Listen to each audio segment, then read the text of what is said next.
I am. You are a son of a bitch. Un saluto a tutti.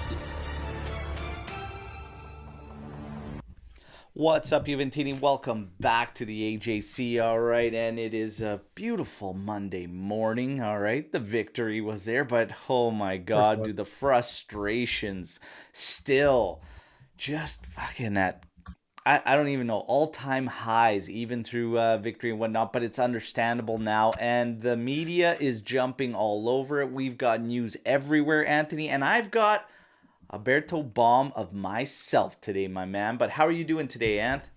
Buddy, you want to know something? Today's going to be a beautiful day, a little bit cloudy. It's Eclipse Day.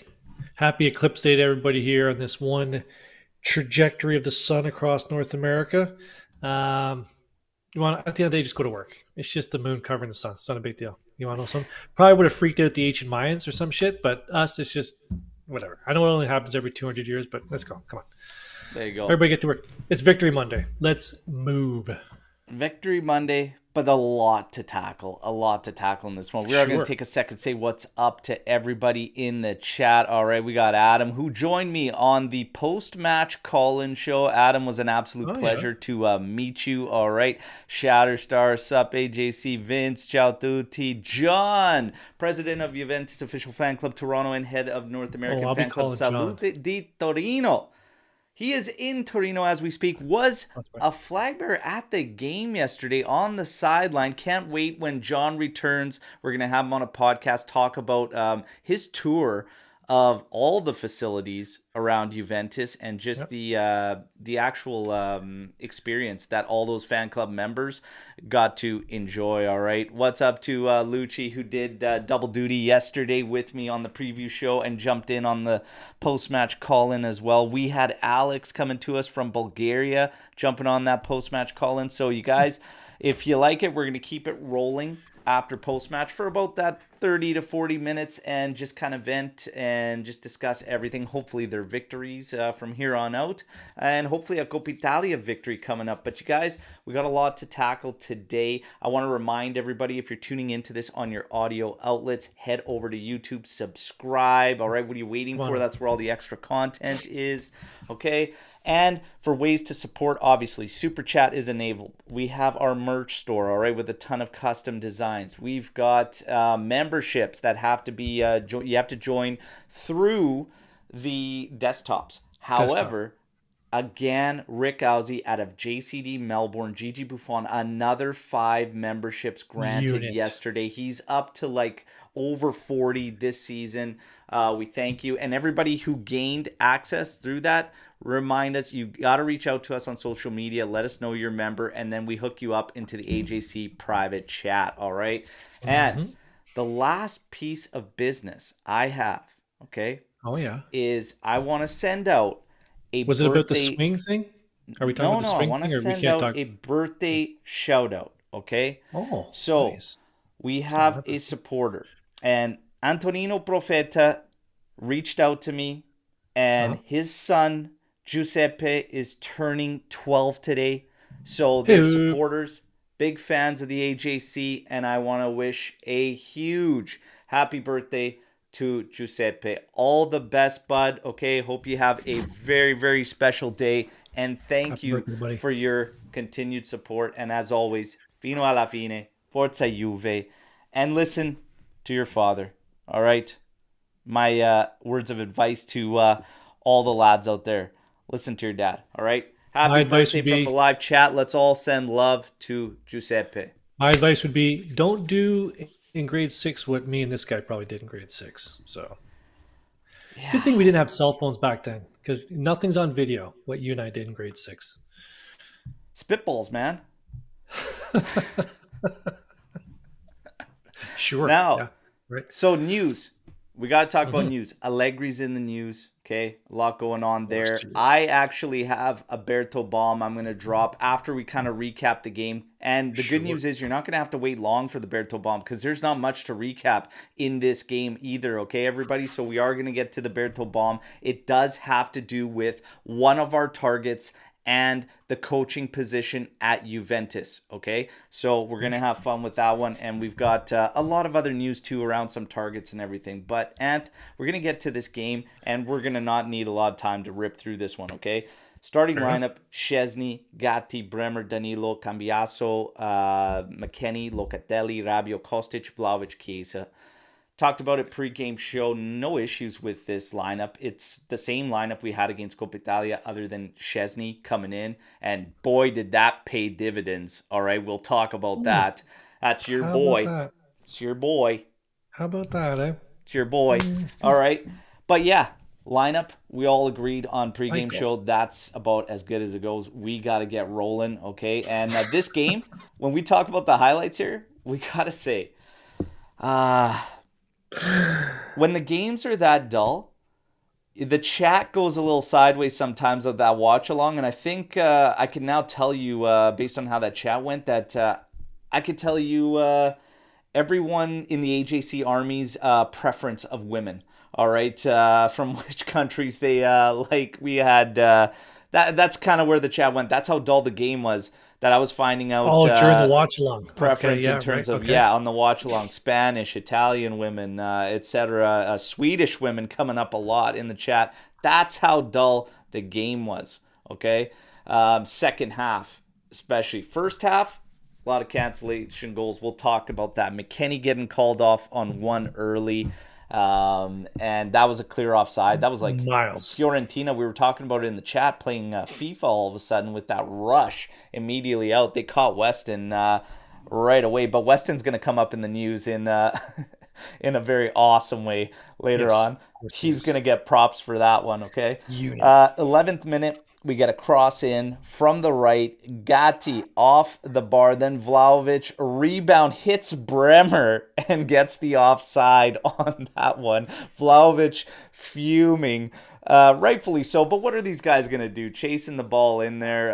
Fiorentina's high. I mean, but Bremer, yeah, he's catching strays there from Vlahovic for being in the wrong place at the wrong time. It sucks, but honestly, I mean, probably should have got put in on the first touch by Gatti.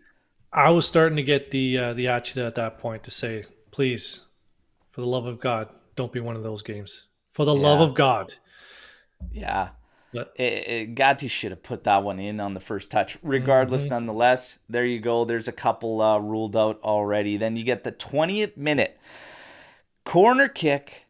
Yep. Bremer heads this one. I called a Bremer goal, but this one goes off the post, and Gatti is right there to tap home, and he makes good on this one. 1-0 Juventus. Beautiful start. Good approach, good attitude and whatnot, getting after it every time we were on the ball, moving it very quickly and getting down there. And, rightfully so, we were rewarded with the lead. Something we've been lacking this year is the set-piece goals. Last year we scored a crap ton of those off the corner kick. This year, you don't think we've got? So I think we've got a bunch this year, man. Doesn't seem like it, because I think Bremer had a bunch, Gatti had a bunch. It doesn't seem like we were as dangerous off those set pieces this year. I don't think it seems like it, just because of this 9-match run we've been in. So we just lacked everything, you know. But it'd be interesting to look at that. Yeah, we should try and dig that up. We have 8 tied for first for set piece goals. So Rasso there coming in. 8. I'm curious what we finished with last year, but we're apparently tied for first on those. So Rasso says we're at 8. So interesting. Doesn't seem like it. I'm pretty sure we hit double digits last season on set piece goals, so we're not far off there. But 1-0 lead. Gatti coming up big there. We are going to talk about Gatti after we go through this. 31st minute. Chiesa crosses this one in. McKennie's leg offside as he's trying to get back into an onside position. And then he gets there, heads it right in the path of Vlahovic, who makes no mistake. And this is something we've talked about a ton. By rule, it's offside. I just think the rule is shit. What about it is not good? Because there's no advantage if you're moving in the opposite direction of the goal and your leg is beyond a defender. It gets too subjective. It's junk. And the whole point of offside in the beginning is to nullify advantages. Now we've gotten beyond that. Now it's literally just it's not even factoring into any type of advantage. It's just a body part of yours was beyond a defender, but it has nothing to do with advantage or disadvantage anymore. That defender did not lose his ability to make a play on that ball from that play. That's why I've always been saying that the rule, I understand this is offside, no goal, but the rule has to be changed for me. Listen, when you bring in technology, and I've said this before, you open Pandora's box, right? Now you bringing in something that you thought would make the game better, and you want to know something. It does. Let's just for like violent conduct makes the game better, right? Offside, I'm sure it's catching some that you're just like, yeah, that's an obvious offside. Like the one that we sort of got screwed on last week was the Kambayasa one. All right, there's no for me, you can't have any gray with this. Either get rid of the technology for the offside and just do what we did before, like the guy with remember the guys with the flags on the side. Yeah. Line assistant referee, something like that. They used to have a job. Now they're just, I don't know what they're doing over there. They don't call fouls. They don't call anything. So, let's get them back in, or just get rid of them. We don't even need them. Like an umpire in baseball, get rid of that dumbass. You don't need them. If you're bringing in more technology, get rid of the humans looking at it.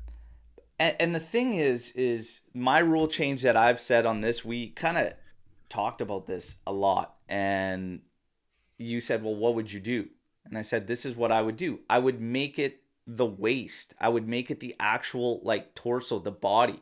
If you went by that on yesterday's play, he's not offside. And there's no, and that has more to do with advantage. If your waist is predominantly beyond a defender, you're in an advantage position. If your head is leading over beyond a line and you're running, no, it's not. And then you're going to get one where it's like, okay, is the camera angle at his belly button or his waist? Is it a make it beyond then? Make it waist beyond. As long as you're level in line with the defender, you should be onside. I'm sick and tired of this toe here, a nose here, a freaking millimeter of a shoulder. For Christ's sake, it's over. It's a stupid rule.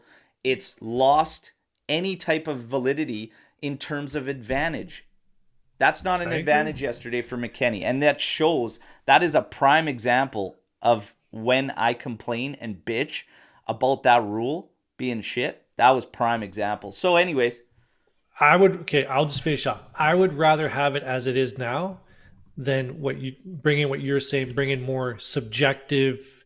It's not more subjective. It's a lot cleaner. It's cleaner. It's the waist. If your waist is beyond that defender, you're offside.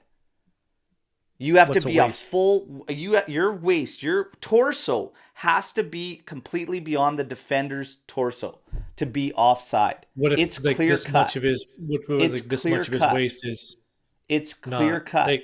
No, you're drawing the same line you are now, Anth. But the difference is it's not your ankle or your toe. It's your actual body. If your body is beyond that last line of that defender's body, you are offside, period. If any bit of your body, your torso, your waist is in line with that defender's, your shoulder, is that your shoulder? I'm not talking about shoulder. I'm talking about the waist, for fuck's sakes. I don't care if you're leaning away from goal to goal. It doesn't matter. It needs to be clear cut, and you can achieve that through that. This way, I would rather go back to letting those dummies on the sides call it if we're going to do it this way. If you do it with waist, it's clear cut. Bottom line. The problem is that you have meatheads running everything and trying to decide what these rules are and stuff. And I'm going to give you guys an example of how stupid these people are, okay? Because oh my God, please bring it up. Here you go right here. Hashtag don't call me gypsy. and these guys are... This is coming from people that collaborate on rules and changes to the league, to the game, etc. Hashtag don't call me gypsy. I'm not sure what's worse, the monkeys or this. I'm not sure, like, at what point? Monkeys was pretty bad. This is awful. Like, it's ridiculous. It's absolutely ridiculous. Anyways, Yeah, they collaborate on the rules. So, yeah, awesome. Now, we get to halftime, all right? We're 1-0 up. We had 3 goals canceled. Oh, yeah, you guys, it's going to be a fun show today. We had 3 goals canceled, whatnot. And I'm thinking just, you know what? We're in the driver's seat. Yeah. Fiorentina looks suspect at the Dog back. shit. Yeah. Yes. Take advantage, get this done, and let's move on. Yeah. Perfect. Oh, boy. Bang a couple more. Second half. Boy, were we wrong. Second half. Boy, oh boy. That was brutal. Absolutely brutal. I mean, there's not a whole lot to talk about. The closest chance we had was in the 55th minute. Kostic sent a ball in that hit Milenkovic, the defender, that almost tucked in to the back post. Outside of that, niente. Nothing. Okay? Let's see the second Luca stats. Natale coming in here with pure facts on what that second half was. Okay? And now, 69th minute, Gonzalez beats Danilo like clean down the right side. The good thing for us was I have no idea what the hell he was trying to do. Either cross that or shoot that, whatever his decision was on that, it was garbage and it was brutal. So thankfully for that, he made a mess of it. But right. The one that went out for a throw in. Man, 70. Yeah, it just went completely sad. So I don't know either if he was trying to shoot or cross. Either way, it was awful. Mm-hmm. And then in the 73rd minute, I mean, come on. What are we talking about here? Ridiculous stop from Szczesny. This was the biggest reaction I had in that entire game, more than the goals. Like, it was an absurd save. Hell of a hit from Nico Gonzalez. Fantastic stop from Tech. Massive save. Tech has, I'm going to put this out there. I was going to put this out there. Tech has made no bigger save this year than that one. That one potentially put us in the Champions League. That was massive.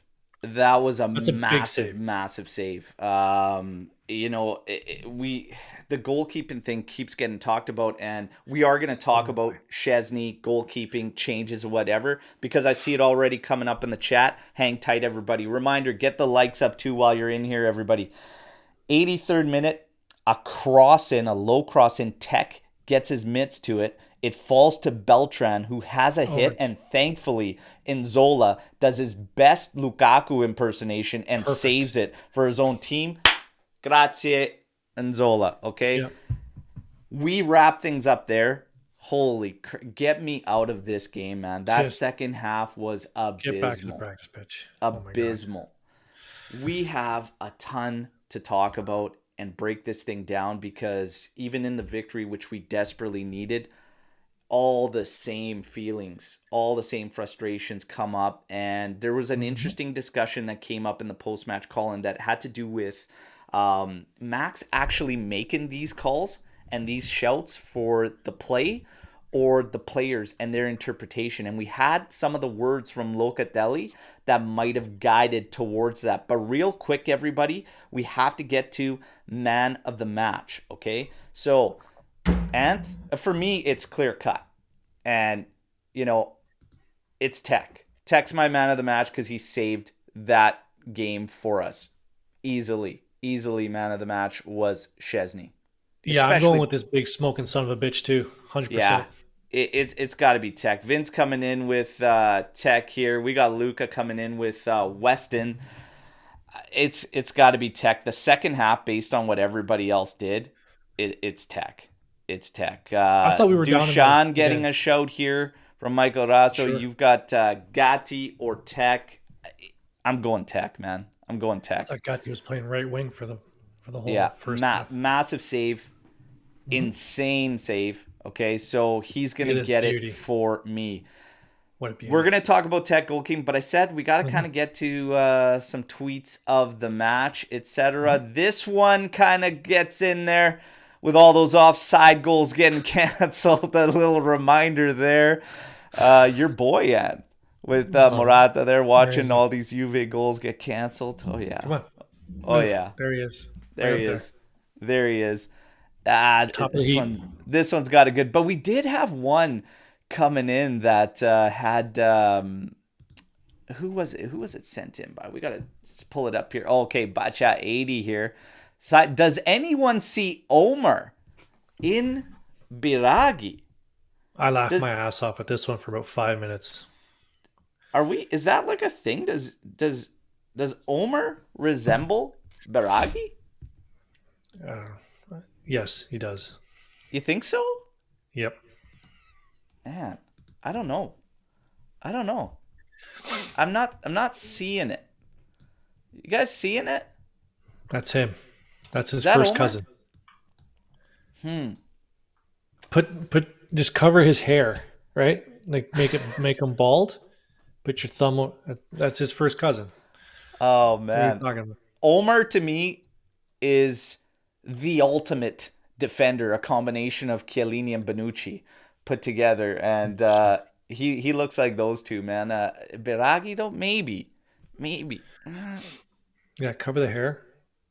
Right? I'm not really seeing it. But who knows? Because I got Bonucci yesterday, and Adam was there for that one, and I've never gotten that one. Okay, but nonetheless, game wraps up. We said we were going to talk about everything kind of in the aftermath. So the play comes into question 100%. I did also give honorable mention. We do have to talk about this in man of the match to Weston McKennie. But probably not for Luca's reason. I had my own reason for giving Weston McKennie honorable mention on man of the match. Yep. And that's because Chiara Frattesi's sister, was at the game. Lex, bless her heart. Listen, we got an internet splunker here because it came out in our... Oh, you're tapping out. And... Oh, he's timing out. We got to be a windstorm over there in Ontario. We're losing him. Listen, Weston McKennie. Oh, no. Am I back? Oh, you're back. Okay. Fire away. I don't know what's going on here. Anyways. It's all good. You're back. Could be the eclipse. Maybe it's the eclipse. Lex put in our group chat, someone mentioned Frattesi's sister was at the game. Now this... Oh, Anth. Right. They just don't want you to tell the story. Oh. You're back now. They just don't want you to tell the story, all right? Listen. They're on me. Weston getting Chiara Frattesi there. And look, Lex somehow, okay? Some way, figuring all this out through Instagram that Weston's dog... Okay, was with Chiara's dog at her place and stuff. So Weston, yeah, your honorable mention because, you know, if you are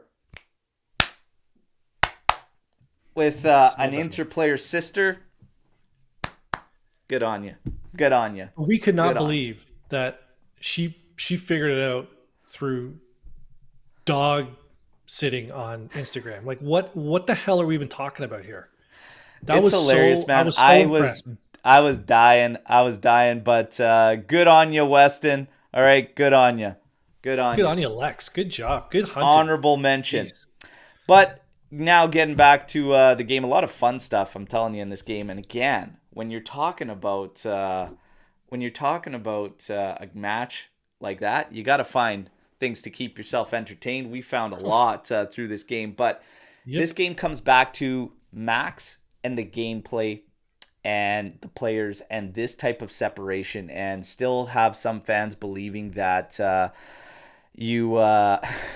Razzo coming in here. Stop. Michael's had a couple beauties today already. Yeah, Michael's on fire. So you have some that still believe that it's not his intention to have this team go out there like that in the second half. Locatelli had some choice words that in the postgame said it wasn't a choice. We wanted to play the same game as the first half, but we couldn't Also, thanks to Fiorentina, it was a pain, but it was essential to win for the ranking and morale. So the main words everyone's taken out there, it wasn't a choice. We wanted to play the same game as the first half. Ant, I want to get your thoughts on this second half approach and coming from coaching, or this misinterpretation from the players or inability for them to deploy that game plan for two halves of football. Man, that's a simple question with probably the most difficult answer that we've been trying to figure out all year, right? So is it Max or is it the players? So I was at halftime, I was saying in our group chat, I'll be very upset if Max takes off Chiesa or Vlahovic before the 90th minute. And then sure enough, 58th minute, Chiesa comes out. Not knowing at the time that he actually had he was dealing with a thigh injury or a thigh problem. So that game completely changed when Chiesa and Kostic came out. Now, say what you want about Kostic, but I thought he was playing fine. I thought he was fine out there. So the excuse can be made, the reason can be made that game turned once those two players came out. Illing Jr. comes in. He's more of an attacking player, doesn't come back and support the defenseman as much, who was Danilo, I believe, on that side. So what changed? Was it just that quick sub? Was it something that Max changed at halftime? But it was a light switch. The light switch got turned off at halftime. And to put it just on the play. Oh, Anth. Problems today. The eclipse. Listen. I'm going to say this, okay, as we wait for Anth getting back in here, that the substitutions, okay, Yildiz coming in at the 59th with Illing Jr., Chiesa and Kostic coming out. A lot of people said that, and Alex had a good point yesterday on this. He had a good point yesterday in terms of this topic, saying that, look, it's not about him wanting to play that method because the substitutions don't call for it. You don't put Yildiz, Illing Jr. in there if you just want to sit back and play defensively. Okay, even Alcaraz coming on later for Cambiaso. Those are not changes, okay?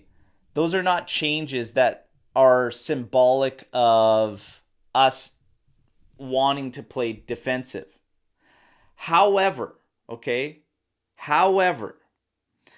even with that, it still does go back to Max. And this is why I'm kind of just at the point where it's done and dusted, because the other side of that argument is we lost a balance, and we did lose a balance. We talked about this the last opportunity, the last time we really did anything significant in the final third of this game was around the 55th, 56th minute. 3 minutes, and that was through that left side and Kostic and where Chiesa was occupying. 3 minutes later, you make those changes. Illing Jr. for Kostic in this one, and we did kind of lose balance. Illing Jr. probably would have been a shout to get some starts there, but Kostic was doing well. If there's no need to change something, maybe you don't change it. I don't know if he felt Kostic was gassed or whatnot. That could be another possibility of what's the problem with this team is fitness, because we do seem to get gassed rather quickly compared to other sides. Okay? So if that's the case, it's still on Max. You're making changes that are affecting. And what have we said throughout this season? We've said there is a disconnect there sometimes in the changes he is making here and there. But it all still comes around to him, because even if it is on these guys, how on earth are you not working to change it? We are in April. And if you're telling me now, at this point of the season, that it wasn't our intention for 31 games to play that way, it just pans out, then what has been done for all this time to work out of it? And that's why, for me, it still ultimately goes down to the man in that chair. It really, really does. It really does. And above it all, while there's still this massive argument going on, there is no way 7 points out of 9 games can stand as anything but inexcusable. Over and above everything. Okay? That's the bottom line. There's nothing else that can be done there to look at or dissect or anything. It's still 7 points out of 9 games inexcusable. The players, all this, we can't address that in one shot. So while we're still looking for an answer in terms of De Rossi, okay, or looking there for examples and whatnot, all I'm going to say is that it's not proof or solid proof or anything, okay? But it is this. It is the fact that, okay, he did come in and it is miles further and different change than what was going on with Mourinho. So it can happen that you can have this stimulus and this change. Is it the be-all, end-all? Absolutely not. But to say we cannot do anything more in terms of just approach at home, 16% possession in a second half. But to say, oh, it's these guys, we just haven't wanted to do it all season long? All season long? I think the approach and the game plan is Max, and it's his MO. And it was when we had the great squads back then. The difference is those players could shift through the gears, and these ones can't. So, yes, players are at fault. Yes, Max is at fault. But you still end up with the same outcome of it not working between the two. It is not meshing. So you ultimately, I think, do have to look on. But the 7 points in 9 games has to be scrapped. And you're absolutely right, Apex. Everyone is at fault. But it doesn't change the fact of where we are at right now. And one of my main comments and points in that post-match call-in show yesterday was that right now there is no harmony. There is no harmony between the top, the guys above everyone, Giuntoli, Allegri and whatnot, because those guys are not football guys. And then you have Max and the club, and there seems to be a disconnect there with the players. I don't know. And I'm going to bring some up, but we got to get the knee guy back in here. Holy. All right. Listen, it's not the dial-up. I don't have dial-up, you bunch of jabronis, all right? The internet went out in the house. It's back on. It's the eclipse. Anyways, I agree with everything you said. I heard everything you put on the YouTube. I had it going. At some point, someone's head has to roll. And you can't roll 18 players. Yeah. Right?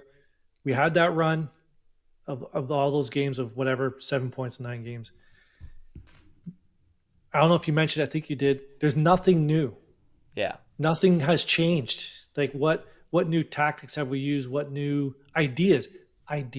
What new ideas have we come out with this season? Yeah. Ealing for Kostic. It's just, again, like I said, even if this is because of the players, what has been done? And the one big thing I called about with Allegri is how was he proactive in making adjustments, making changes, or anything that wasn't just plug and play players? I mean, there was really nothing going. So, and I was rooting for the guy because we need the stability. One of the main things I talked about yesterday is you got non-football guys at the top, which we will talk about in a bit here, but I think that also plays a part because one of the main things I say about this team, we're too comfortable. We've reached this place where it just almost feels like everyone is too comfortable. Like they don't feel their jobs are on the line. And I don't like that. I don't like that at Juventus. Some of our legends over these past couple months of struggles in their interviews have said there is always supposed to be a next guy up, another guy ready. And at Juventus, you can't afford to not improve. And this is from an individual perspective and standpoint. But it should be at all positions. Like, even a coach shouldn't feel safe. Mm-hmm. And 7 points out of 9 games, like Delivio said, heads have to roll. Now, I will say, Max is, from all indications, Max is a player's coach. Player's coach, right? I don't think you'll find any players or ex-players say anything bad about him as an individual, him as a person, motivator. Kind of, I'm still on the fence about that one. But when it comes to having new ideas, creative ideas on how to break down another team, I haven't seen anything change in 3 years. Yeah. I'm going to stick with this season because I see some of the notes in here about options for creativity. I understand that. But I'm going beyond the personnel available to him. I'm talking about the sheer approach and attitude, because that was my biggest problem with yesterday in the second half. And actually, a lot of this season, how comfortable this team gets one goal up. If everyone is trying to tell me now that that is on the players because of Locatelli's words yesterday, then now we're saying that Max doesn't want that. So why in 31 games has he not been able to get them to fight when they're 1-0 up for that second goal? Other than maybe a handful of matches every now and then where we're excited and we're happy, but we're saying, hey, we kept pushing for that second whatever. How come that hasn't happened? That still falls back on him. I'm not even talking about the personnel involved. I'm just talking about a sheer mentality, a sheer attitude, a sheer approach. If you're telling me this group is doing something he does not want, then that means he has no influence. Also, if you're talking about just a work rate, effort, approach, attitude, style, because in the second half yesterday, there was no pressure on Fiorentina. We allowed them to come in. And if these guys, okay, are not being told to do that, and he's trying to get them to ramp up or whatnot, well, then he is being ineffective in doing so, because it keeps happening. And at what point does he need to just realize, like, what are we going to do? Are we going to keep chasing players until we find a match for him? How many years is that going to happen? It's time to get somebody that maybe is more suited to the group overall, because that can also happen. And there are pieces of that evidence out there that can also be a possibility, that maybe just maybe, because right now it's not meshing. It's like oil and water, it feels like. And you do get reports today of dust-ups and some heated things. I think Max knows he's on the way out. Fabrizio Romano, shortly after the game, saying Max Allegri will leave Juventus. Everyone's tipping at Mota. You know? We have dust-ups. Like, what are we talking about? I'm sure coach and players have dust-ups all the time. Sure. That's a nothing burger to me. But in terms of the bomb, do you guys want the Berto bomb? Should I drop it now? I'll drop it now. Guys, get the likes up. Hopefully it doesn't knock my internet out again. Get the likes up here. Let's get those likes up. Berto bomb, all right? So this comes, and I told you it would affect the coaching. It would affect one of our targets. And it is directly from the mouth of someone extremely close to Lewis Ferguson. Okay? And when asked where he was going this summer, okay, the response was, fish and chips.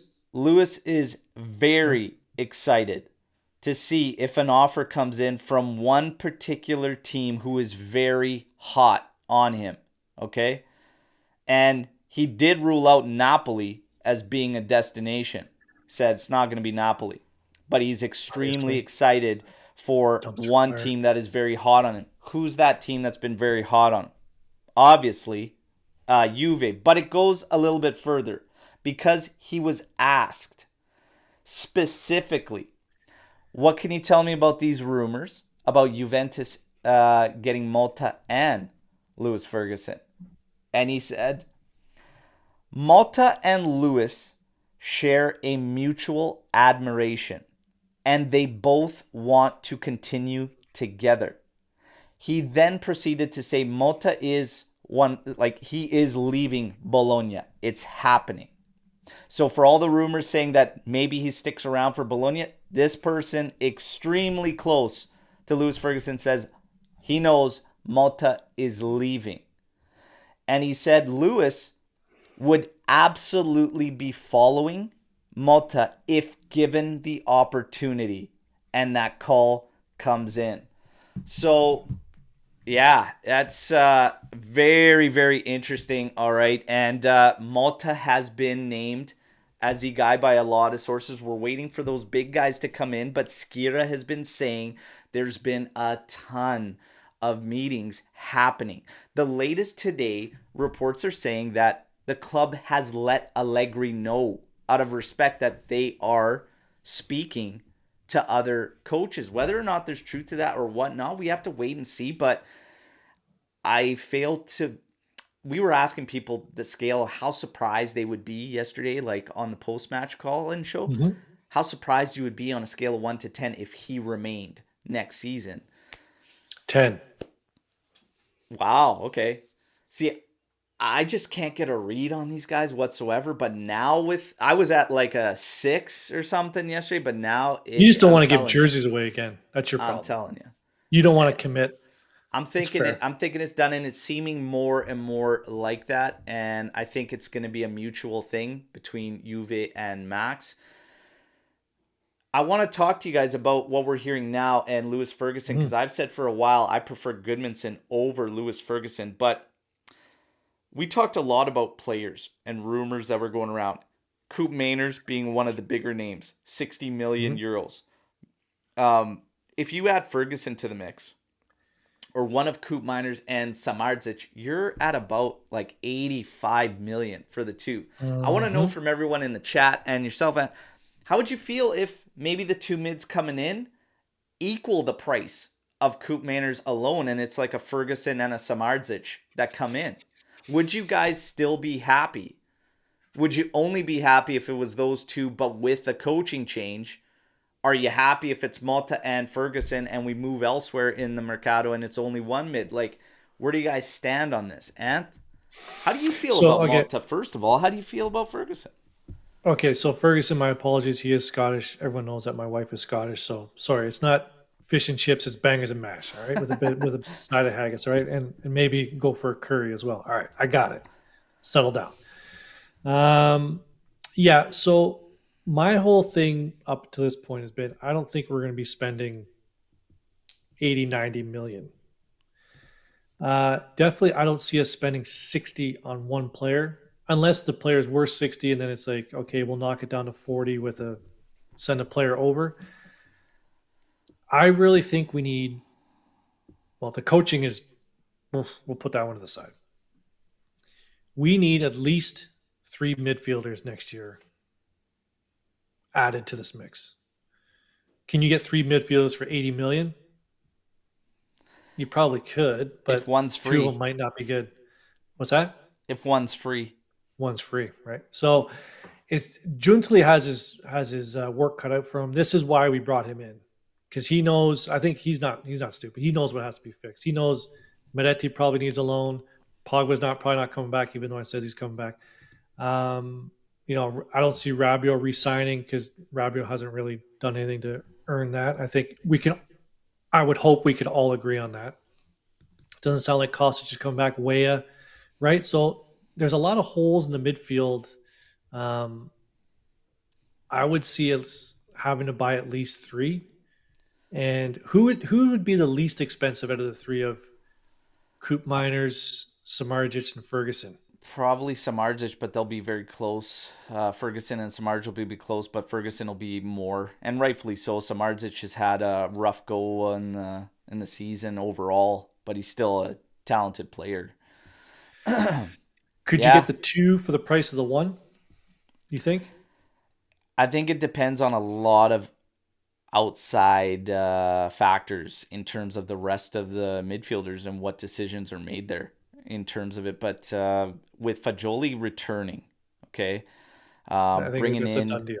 Samardzic and Ferguson and whatnot, like that would be very good if you're keeping McKennie around. You still got Locatelli. Hans Nicolucci Caviglia is in some rumors, okay, about being added to potentially either him or Yep. Moretti to bring in Calafiore.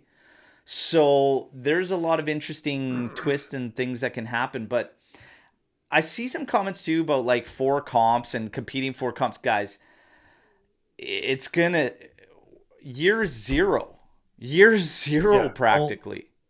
competing So for what? We're if competing for the Scudetto next year. That's we're it. we're We're going to still be in the trying other to 2. get the finances right. So looking Mm-hmm. at all these comps, and it's going to be a matter of getting our game right on the pitch Yes. Yep. first and then a build up. Like you got to handle Italy first, and Yes. 7 points out of 9 games ain't it. So start Hey, there and it's then 10 out of 10. All right. 10 points in 10 games. let's worry about the other competitions and everything. We want to put our best foot forward, but if you were going to talk about bringing in what some are saying 3-4 mids, like it's going to be very difficult. You still have other gaps to fill. It's going to be difficult Keane's for gone. Giuntoli. And I've Keane's said all probably along, gone, right? big job coming up for him this summer. But that's very, very interesting about Motta. You guys know how I feel about Motta. I do have to ask the question because it's going around there. I see a Mm-hmm. lot of people getting fired up about his ties with Inter. And I said, guys, like he's not Get this over it. Inter guy that everybody puts him up to. He pissed me off when he got in the face of ADP or put his hands on Gigi. But the guy overall played, what, 55 games for Inter across a career that spanned 300 and what, 50 games? Like, what are we talking about? The guy was a journeyman that went everywhere. He was everywhere. He's not this Inter guy. So I'm not putting a bunch on that whatsoever. And okay, so I must have pissed him off or something. So there you go. He's out again. We'll get him back in. But is anybody out? Like, who cares about this thing? He's not one of these Inter diehards. It does bother me to some extent. I mean, just because of those moments in the games. But overall, he is not this Inter guy. So I don't put a whole lot on that. 55 games out of a 352 career. Get over it, is what I would say. Settle down, everybody. Yeah, yeah. And we're going to keep it moving here. 2 little tidbits of news before I want to get into a big question overall about Juventus right now and the organization. But De Winter is almost close at his obligation. It's going to take another 45 minutes of play to wrap up. Okay, so we'll have that sale. Huijsen, Juve apparently is evaluating offers for Dean Huijsen. Don't believe it.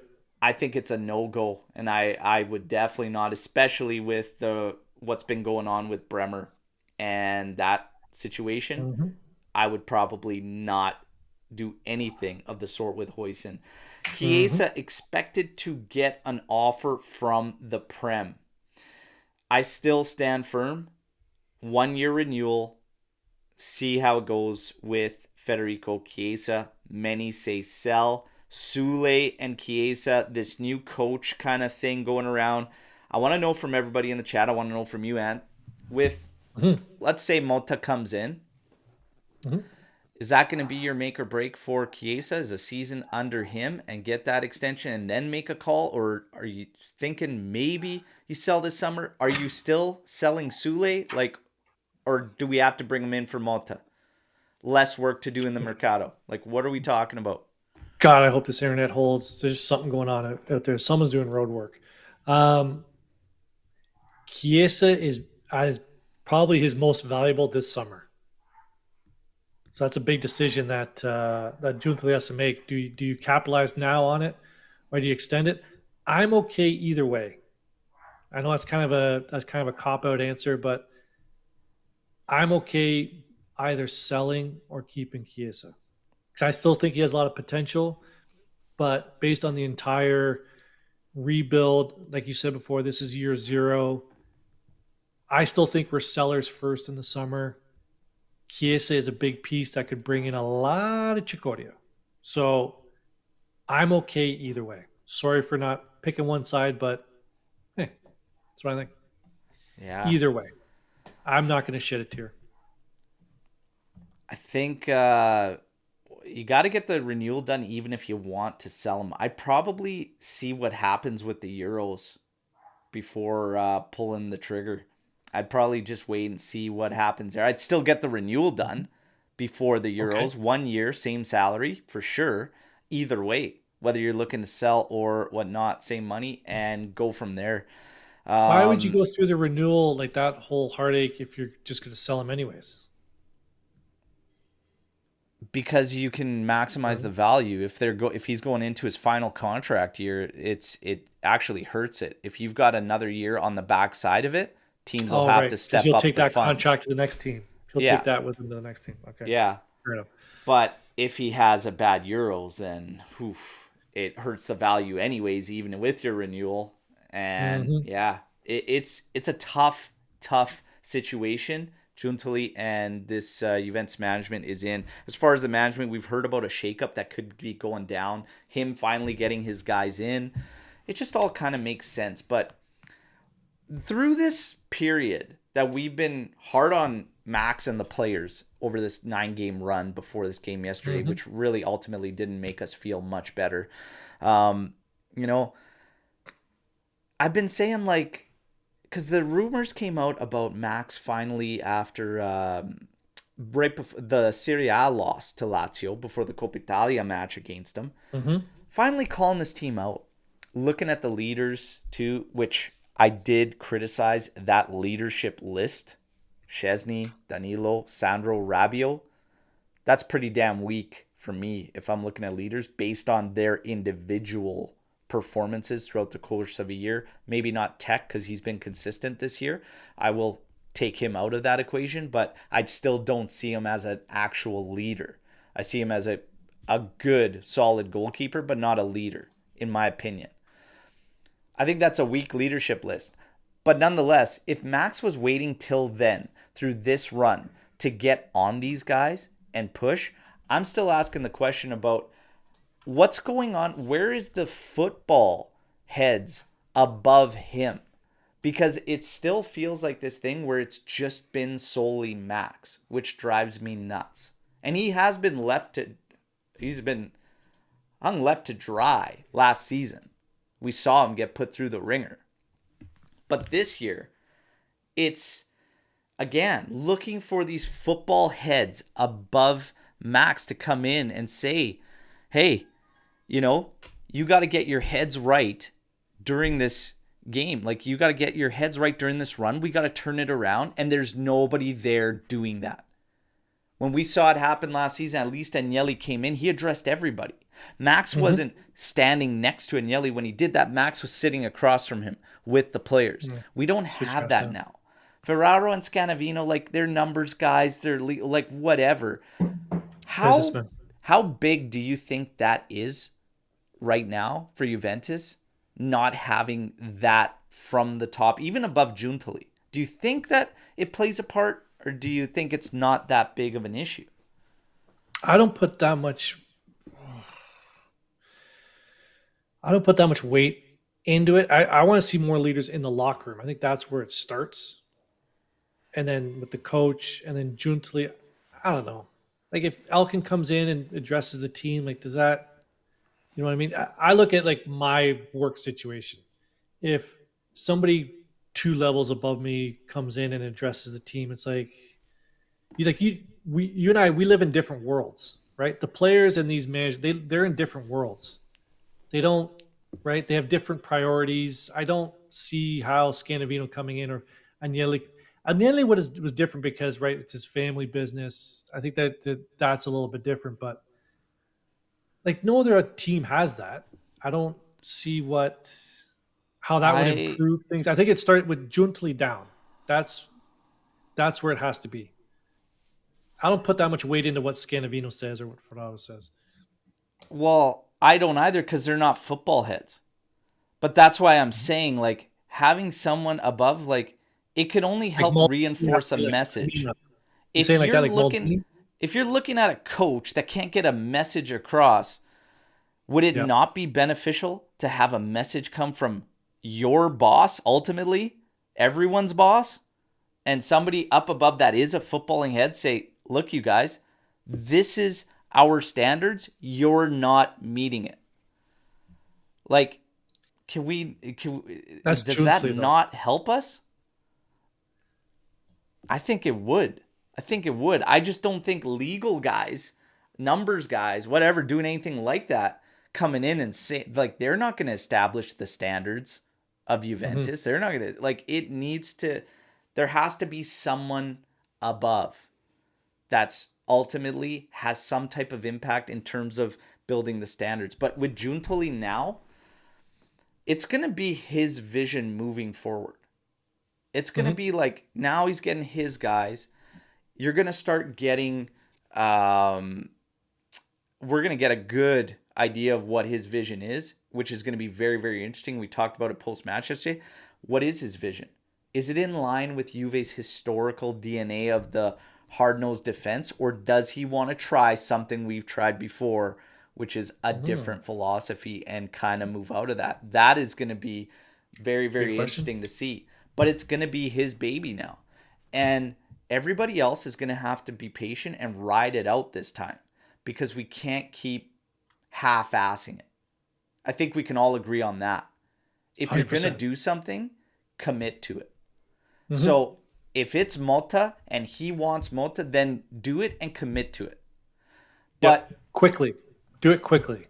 yeah, so we'll have to see what goes down. But there's going to be, I think, some interesting changes this summer.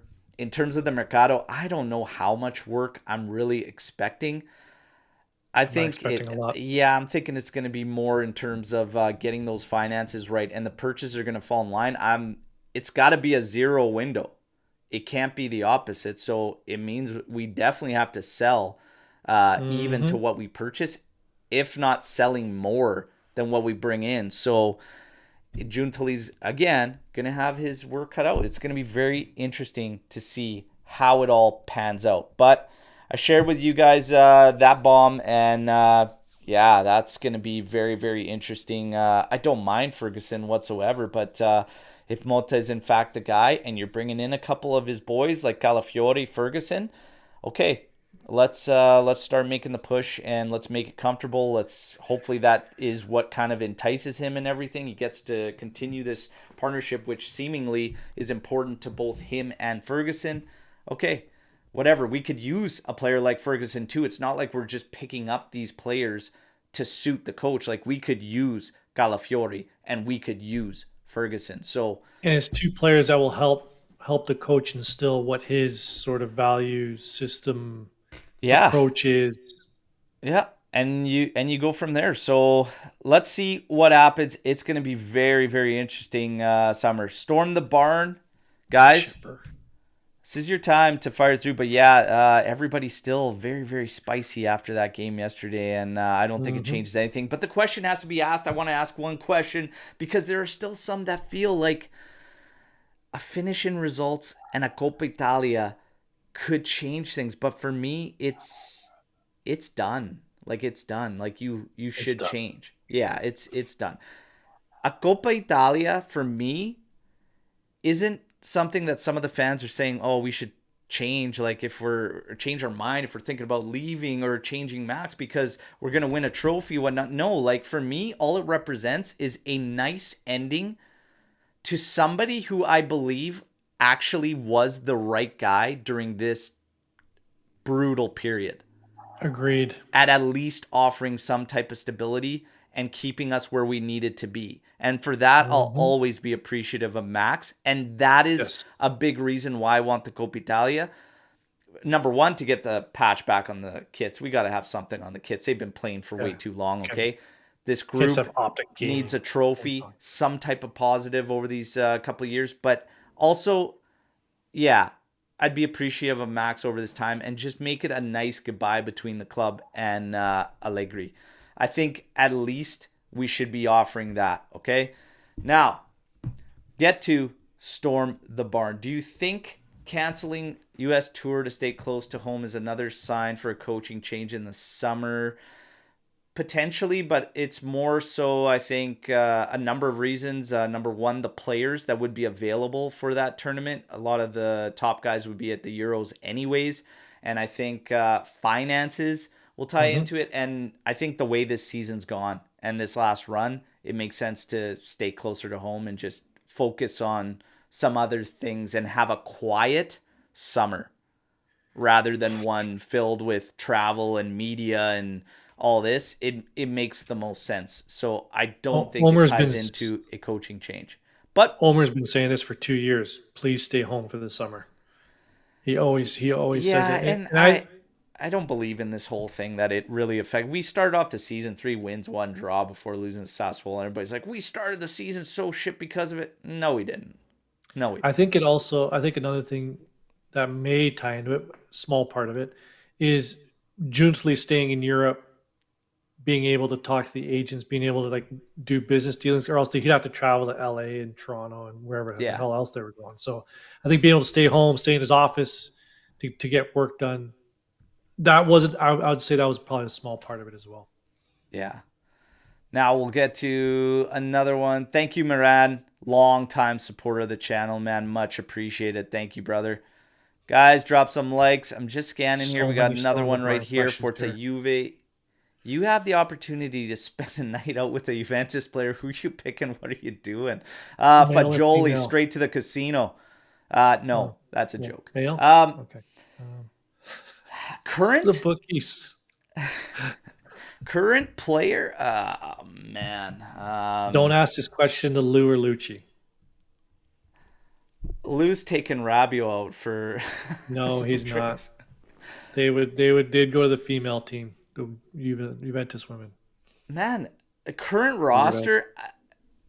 I'm gonna be quite honest with you guys. I've said this 2 weeks ago. I can't remember who I was having a discussion with. I'm having a tough time connecting with the current crop of Juve players. If I'm being 100% honest. What? I'll answer it. I haven't had a cigarette in almost 10 years. But I would go and sit in a cafe with Tech and just hack butts and just pick his brain. 100%. Oh my goodness. Wouldn't even flinch. I'll tell my wife, sorry. I'm going to go hack some butts for a couple hours. Man, I don't even know. Like in the old times, man, always had an answer. Like I'd love to just have a glass of wine, sit back with Pirlo or Buffon and just shoot the shit, you know? Del Piero, I'd just go and like take some free kicks, whatever. Yep. Like why not? Just all good. Right now it's like I don't really know. Like I'm not really that invested into anyone in the roster, but maybe like a guy like Gatti, who we will talk about. I'd probably just hang out with Gatti. I don't really know. I don't mind the guy. I'm kind of rooting for him, but he comes up a lot. He comes up a lot lately, and I've got to talk about him. Obviously, scored the game winner. Dude, how do you feel about Gatti? Has he made an improvement from last season to this season, in your personal opinion? And everybody in the chat, has Gatti made improvements this season? I missed the post-match show yesterday, but I know Alex P brought up a good point. You mentioned in the group chat.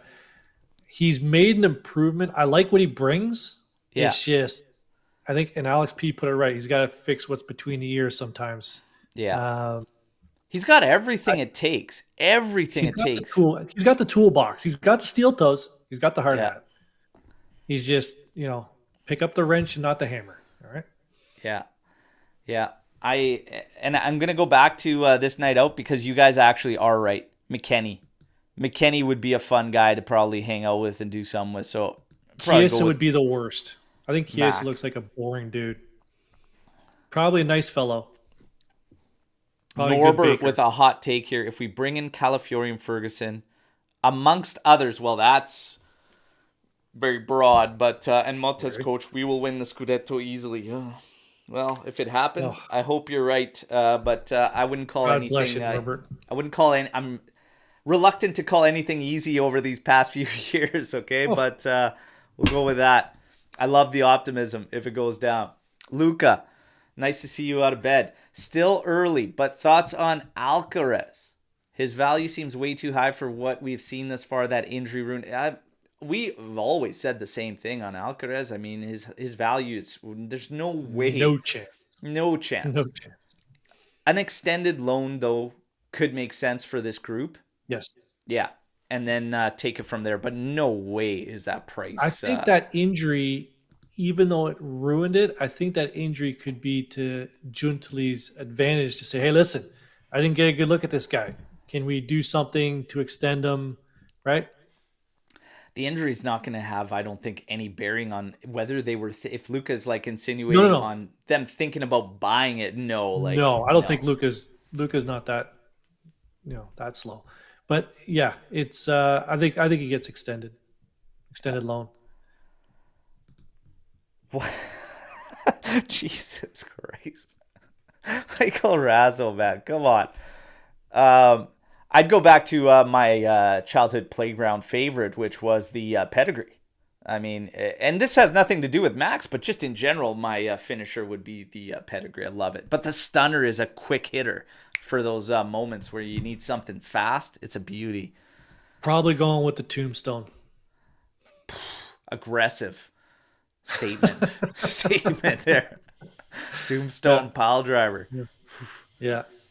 How many points do you see Juve earning in the next 4 Serie A games? Also, I'm confident that we will reach the Coppa Italia final. Well, sorry, I'll tell you right now. If we're looking at, so we got the Derby della Molla next against Torino. I believe it's Cagliari after that, which we will look at. So Torino, Cagliari, and then AC Milan, and then Roma. So the next 4. With a Coppa Italia match in there. Yeah, against Lazio on the 23rd. So we go Sunday, Saturday, Friday, Tuesday, Sunday. Torino's got to be a win. Cagliari's got to be a win. Sorry, I think those will both be wins. I think the Lazio game is going to be a draw.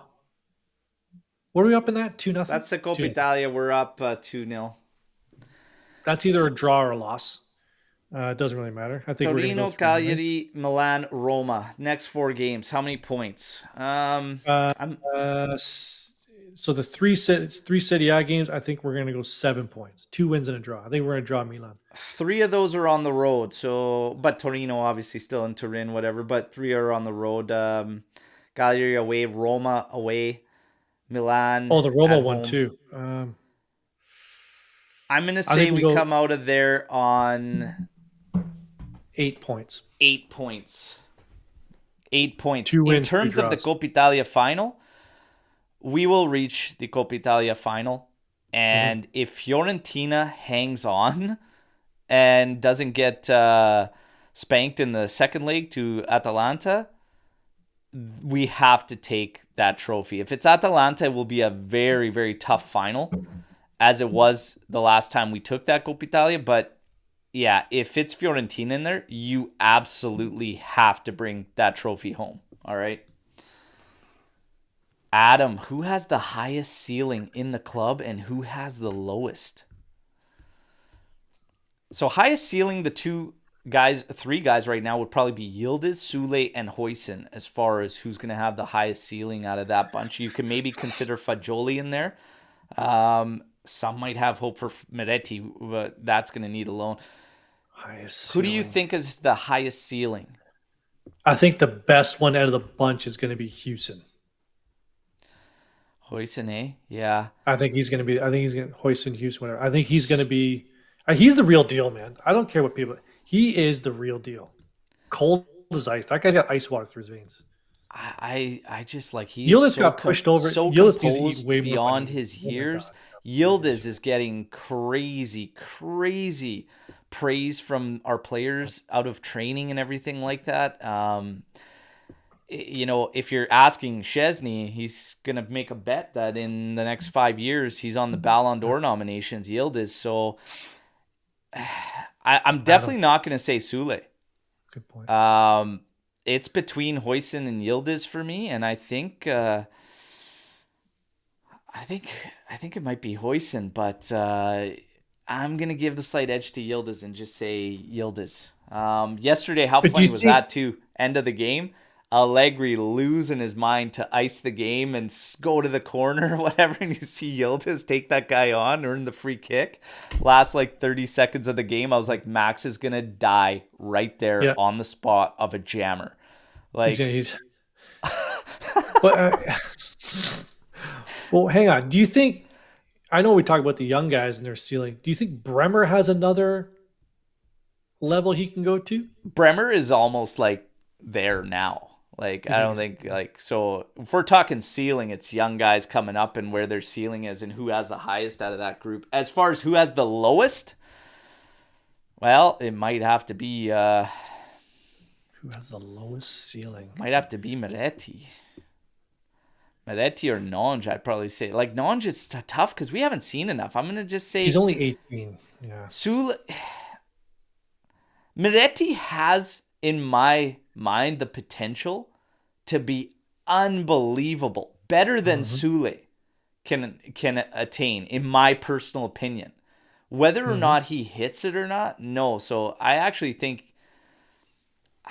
I don't think we're far off from Sule's ceiling, you guys. I don't know. It's just a feeling I have. I could be terribly wrong. And it wouldn't be the first Hans time. It Nicolucci's ain't going to hit be his the ceiling. last time. But I don't know with Sule, you guys. I really don't know. What about Hans? Maybe he's at his ceiling. Maybe that's why he doesn't get any minutes. Yeah. Hans probably good shout Sorry, for Luca. lowest ceiling. I know that hurt, but Should dating an Interista sister earn you a renewal in fans' minds? You know what, McKenny? We talked about this in general. Love who you love, you guys saw the YouTube short. For me, it's a keep. I would keep McKenny around right now, and yep. I think it's a bit much to offer him a lowered salary when you just signed Thiago Jallo to $500K more, and he's already below $500K, and you're asking him to take lower. Come on, Juve. 11. You got to keep him around. Would have had his 11th assist yesterday, but the rule, it's bullshit. But I'd keep McKenny. Anth, would you keep McKenny? 100%. 100%. No 100%. stutter. No internet drop. Like just 100%. But that's a beauty move from Mac there. Absolutely love that. Yeah, you guys, like I said, get ready, buckle up. The news is going to come fast, rapid, insane from here on out to the summer. It looks like all signs are pointing to a change. And everybody thinks that, we can finally relax and take it easy. No, it ain't going to be relaxed because I can already see it on social media. And I had a statement about this yesterday on the show. I want to get Ant's take on this too, but Here's the thing for me, because you can already see, and it's already happening on social media with fans, with now the news coming from Fabrizio Romano that Allegri is set to leave Juventus this summer. That's finally one of the big guys that is saying it. And fans are already, some are out there saying, we're going to need players, nothing's going to change, whatever. And they're almost getting ready to say, I told you so. I told you so, yeah. And I'm just I'm so done with that whole thing. And if there's one message I can send to Juventini and just fans in general is back the team, no matter who is around. Get back to supporting the team, okay? And let's see how it plays out. It's like you, even because you want to change now and whatnot and everything like that, and we were against, we openly said we would make a change from Max in the summer. But this season, we were getting the results. And that's ultimately what it came down to. So we were like, okay, you know what? Let's back him. He's got our back. And if you could change us around, good on you. But it fell flat on its face again. And 7 points out of 9 games, you cannot excuse. You have to move on. But stop worrying about whether you're right or you're wrong and just focus on this team and this team succeeding no matter who is there. Like, there's way too much I told you so and setting yourselves up for, oh, yeah, he was right. I was right. He was wrong, whatever. Who gives a shit? At the end of the day, I give a shit. I give a shit about Juve and whether they're winning or not. You know, there's decisions that we would maybe take, and it's cool discussing our opinions and everything, but chasing I told you so's and everything like that, why are you going to already enter, for those fans that are thinking that way, why would you already enter next season with that frame of mind? It's brutal to me. Do you feel Well, the same it's the way? mind of it's it just boils down to the mind of simpletons, really. Like you want to put yourself in an echo chamber where you find people agreeing with you. It's it reinforces your beliefs that you actually know what the hell you're talking about. When really there's so many other factors that come into play with things. You know, sometimes, and you have it right. Just support the team. It makes life a whole lot easier. Like I don't get the not being able to change your mind on things. Like you and I, we've sat here, we've changed our minds a ton this season on Max. Like you have to, based on I'm the getting old, information man. I you have. change my mind by the minute. Oh my God, I can't even. My wife can't even keep me, straight. What ideas I have half the time. Poor thing. God bless her. But it's just this whole thing of getting your likes, you want your followers up. You want to like the guy, like the Allegri out guy, who just he cheers whenever another team scores. That Oh, one God. that one Ab account. seam there. Yeah. It's just I think it's just people lack so much in their. I would say these bigger accounts they lack so much maybe in other aspects of their life that they try and fill it with negativity, which is something I neither have time nor the energy for. And I think, and the reason I wanted to touch on this too, to kind of just wrap things up, is Allegri was hit with this as well Mm-hmm. upon his return. And I feel like a lot didn't even give him a chance from the beginning. Mm-hmm. But the first year, absolutely brutal. Second year, a lot of shit went down. This year, he lost it and it fell off the rails there. Train went off the rails. You can But say that. So you can say that, and at the same time say, "We appreciate everything you've done." exactly, I Like still you stand can say firm. both. I still stand firm that what he did, like he was the right guy for this 3 year Yes. period. However, entering this season, I don't think anybody really gave him a shot. And they were all waiting, and it kind of sucked through that period, but a lot of people were just waiting for that downfall, this 7 points Mm-hmm. in 9 games, and they just jumped on it and couldn't wait to jump on it. Couldn't wait. And that for me, it actually hurts as a diehard Juve fan. That actually hurts. When Mm-hmm. people want to come out and say, Ant, you and Alberto, you backed him, whatever. Yeah, of course we did. Yes, we did. Of 100% we course did. we did during this Mm-hmm. season. No matter what we said. And you guys flipped. You said there could be an extension, whatever. There could have been Yes. if he got it right. If we were battling for the Scudetto all year long, say we lost by 3 points a game, like Mm-hmm. what? And won a Coppa Italia? Like, yeah. Yes. And this goes back to the one question that was asked multiple times yesterday. Would you take winning, like all the time, over being entertained and occasionally winning? It's winning every time for me. Winning Mm-hmm. every time. But that is what we've lost. That great run that we had in the first half of the season completely fell sideways. So it is what it is. It is what it is. It's lost. It's done. And we can all acknowledge it now. Hopefully, with intense decisions left to be made, Juve gets it right, because this is a critical summer that we are heading into. So, Massive. Michael Razzo being honest, 100% honesty there. Never liked Max personally, but always backed him. And that's what it's really all about. At the end of the day, it's the club. It's the club. Being right, being wrong, I don't give a shit. I really don't, I don't guys. care either. I really don't. That's why I I got the barely care what AJC you think Army half the to time. point out to me every time I get something wrong. And I love it. I love it. You guys keep us on our toes and keep us honest. But you guys, Mhm. we got a lot of work to do. We're going to see what goes down. And, we might have maybe time for one more Storm the Barn. I got a bit of time. Pierre coming in. Allegri was the main factor for results in the first half of the season. Lack of leadership and experience in the locker room was the main factor for our downfall. Agree or disagree?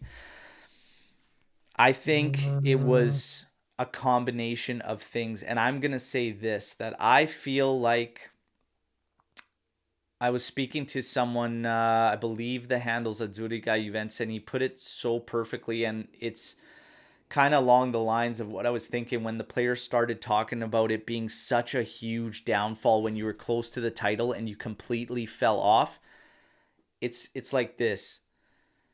Juve was close to it and maybe may have been playing a way that the majority of the players didn't like, but they had the buy-in because the results were coming and you were in a yes. title race.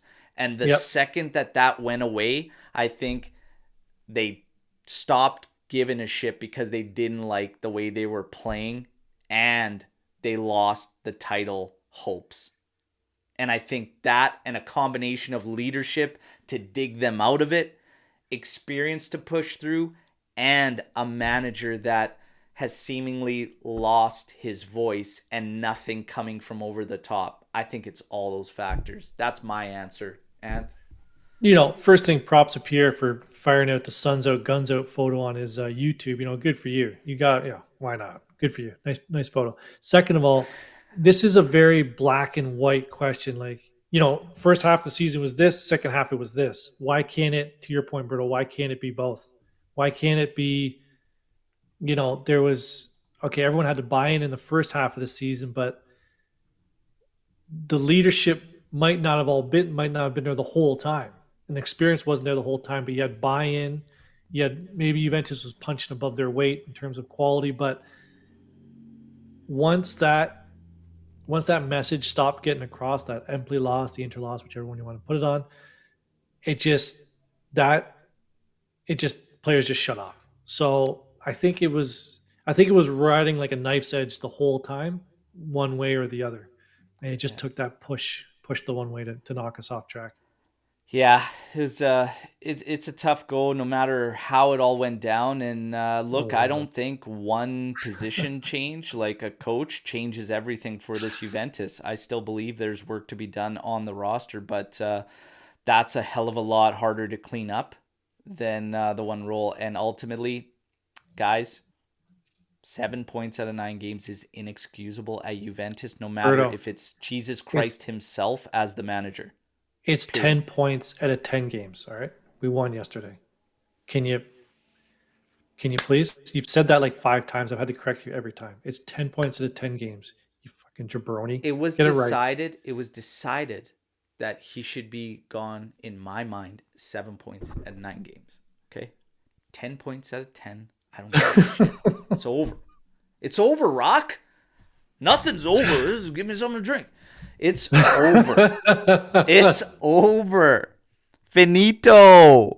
Done. You guys, who knows what the hell the future holds for Juventus, but we will be here to cover it all, okay? We're going to All of cover it it. all. Going to be back with the daily news updates leading into the weekend with the Derby della Mola coming up. And we just got to keep the wins rolling. All right, let's finish the season strong. Coppa Italia, bring it on. We do have some lovely kits.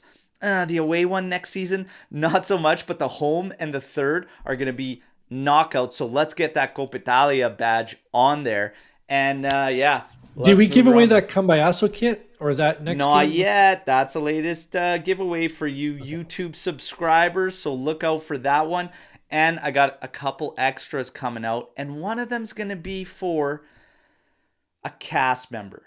So you guys are finally going to be able to get one, all right? So it's going to be good times, everybody. Look forward to that as we try to finish off the season with as much kind of positivity as we can before a very critical summer for Juventus. You guys, much appreciated for all the love here, okay? in the chat. You guys are amazing as always. Please drop a like on your way out. Subscribe if you haven't. And of course, share the content. We appreciate all the support. You guys are the best around. And again, happy birthday, 12th birthday to Giuseppe. All right. Ciao tutti. As always, no matter what, fino alla fine, forza Juventus. Take care. Set the tone. Yeah.